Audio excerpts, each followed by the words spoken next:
నమస్కారం అండి. SB news 9550కి స్వాగతం సుస్వాగతం. ఏ రోజు వార్త ఆ రోజు మనకు అప్డేట్ కావాలంటే ఎస్బీ న్యూస్ 9550 ఛానల్ను మీరు సబ్స్క్రైబ్ చేసుకుంటే ప్రతిరోజు వార్త మీకు అప్డేట్గా ఉంటుంది.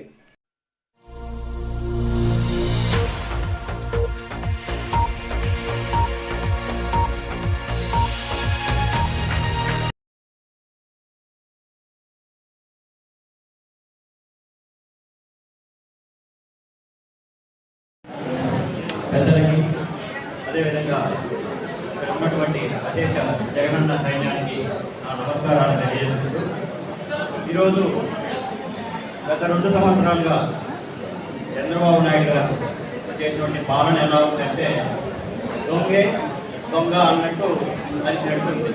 దానికి కొన్ని ఎగ్జాంపుల్స్ కూడా చూసుకుంటే మొట్టమొదట తిరుమల కల్తీ లడ్డు విషయం అని చెప్పి ఒక స్టార్ట్ చేశాడు అన్నమాట. అప్పుడు ఏం జరిగింది, టెస్ట్ శాంపిల్స్ జరిగింది వచ్చేసి వాళ్ళ అధికారంలో వచ్చినటువంటి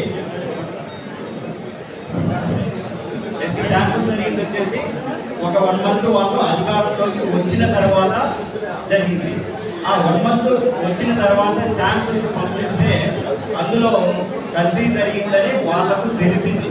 కల్తీ జరిగిందని తెలిసినా కూడా మళ్ళా 4 ట్యాంకర్లని వాళ్ళు ఒక 1 month తర్వాత పంపిస్తే ఆ 4 ట్యాంకర్లని కూడా రిజెక్ట్ చేసి ఒక 1 month ఆల్రెడీ కల్తీ జరిగిందని తెలిసినా కూడా ఒక 1 month ఆ కల్తీ జరిగిందని బురగబెట్టి మళ్ళీ దాన్ని దశల వారీగా తిరుమలకు సప్లై చేయడం జరిగింది. అది వాళ్ళు వాడడం జరిగింది. అన్నీ చేసి వాళ్ళు కూడా మళ్ళీ ఏమన్నారు, జగన్మోహన్ రెడ్డి కల్తీ చేసినారని చెప్పి చెప్పడం జరిగింది. రెండో విషయం, విజయవాడలో వరదలు ఎప్పుడు వచ్చినాయి, వచ్చిన తర్వాత వాళ్ళు ఒక సరైన ప్రణాళిక లేకుండా వరదలు ఏ విధంగా ఎదుర్కోవాలనేటువంటి ఒక ప్లాన్ లేకుండా వ్యవహరించడం వల్ల బుడమేరు గేట్లను ఎత్తేయడం జరిగింది. బుడమేరు గేట్లను ఎత్తేయడం వల్ల ఏమైంది, ఆ వచ్చిన ప్రవాహానికి పక్కన ఉన్న బోట్లు కొట్టుకొని రావడం జరిగింది.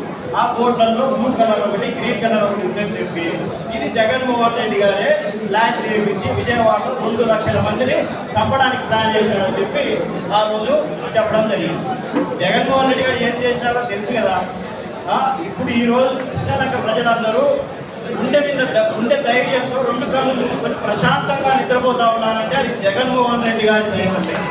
ఆ రీటైనింగ్ వాళ్ళు కట్టించి ఈ రోజు వాళ్ళని ఆదుకున్నది జగన్మోహన్ రెడ్డి గారు. అది పక్కన పెట్టి ఏదో 2 కోట్లు, ఇది ఎట్లుందంటే ఇప్పుడు రోడ్డు మీద ఒక చిన్న టెంకాయ తీసుకొని ఉంటే రేంజ్ రోడ్ కారు వెళ్ళి పోతా కొట్టి 10 మంది వచ్చిపోయినారంట. అంటే వాళ్ళు చెప్పేది 1 కోట్లు 2 కోట్లు ప్రకాశం బ్యారేజ్ గుర్తుకుంటానే ప్రకాశం బ్యారేజ్ పడిపోయేంత ఆశామాసి చంద్రబాబు నాయుడు కట్టించిన బ్యారేజ్ అయితే కరెక్ట్ పడిపోతుంది. కానీ అది ఎవరో మహానుభావులు కట్టించిన బ్యారేజ్. దాన్ని పట్టుకొని జగన్మోహన్ రెడ్డి గారు ప్రకాశం బ్యారేజ్ పూజ చేయడానికి ప్లాన్ చేశారని చెప్పి దాన్ని తెచ్చుకుంటారు. ఇంకా రెండోది, అదే తిరుమలలో అదే సింహాచలం నరసింహస్వామి గుడిలో తొక్కిసలాట జరిగి 6 మంది ఒక చోట 7 మంది ఒక చోట చచ్చిపోతే అక్కడ టికెట్ల డిస్ట్రిబ్యూషన్ అంతా అప్పుడు చేసిన ప్లాన్ ప్రకారమే జరిగింది. అందుకే ఇప్పుడు తొక్కిసలాట జరిగింది. అప్పుడు ఎప్పుడు జరిగిన తొక్కిసలాట ఆ ప్లాన్ ఇప్పుడు వేయడం వల్ల వీళ్ళకి తొక్కిసలాట జరిగింది. అది జగన్మోహన్ రెడ్డి గారి వల్ల అని చెప్పి అప్పుడు వేయడం జరిగింది. అదే సింహాచలం టెంపుల్లో గోడ పడి 7 మంది చచ్చిపోతే ఆ కాంట్రాక్టర్ జగన్మోహన్ రెడ్డి పార్టీకి సంబంధించిన వాడు, అది అందుకే పడిపోయింది. అంటే ఇట్లా దొంగ అని అరవడం అన్నమాట. ఇంకోటి సుగాలి ప్రీతి. ఈ సుగాలి ప్రీతి అందరికీ వినపడుతుందా?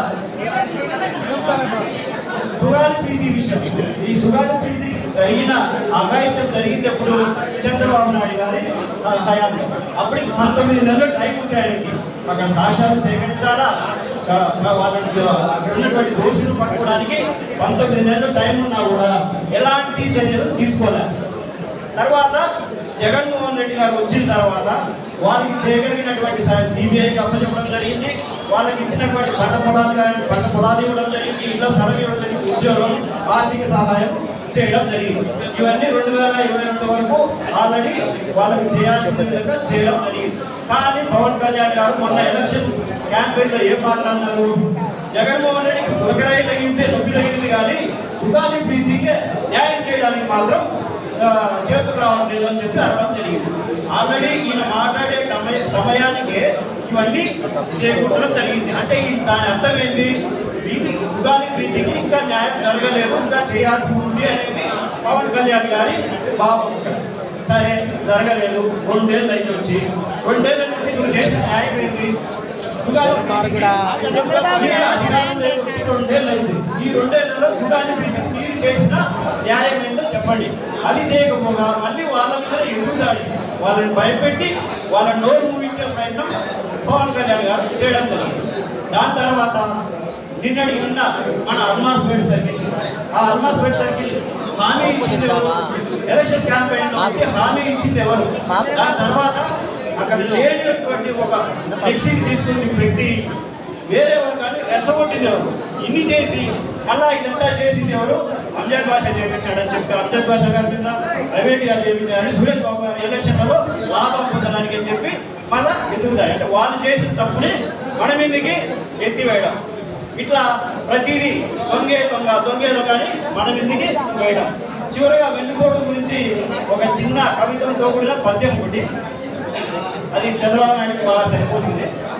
ఒక విశ్వాసంతో వెంట నడిచిన వాడికి చివరకు ఫీల్ అయి ఫేస్బుక్లో పోస్ట్ పెట్టుకోవాల్సిన పరిస్థితి వచ్చింది.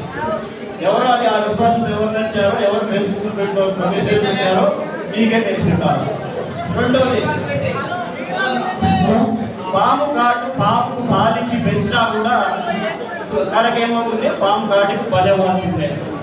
అదే చంద్రబాబు గారిని అభిమానించి ఓటు వేస్తే చివరకు వెన్నుపోటుకు బలవ్వాల్సిందే. సో ఇవన్నీ అర్థం చేసుకొని మీరు విశ్వదాభిరామ వినురామామ వినకపోతే మీకు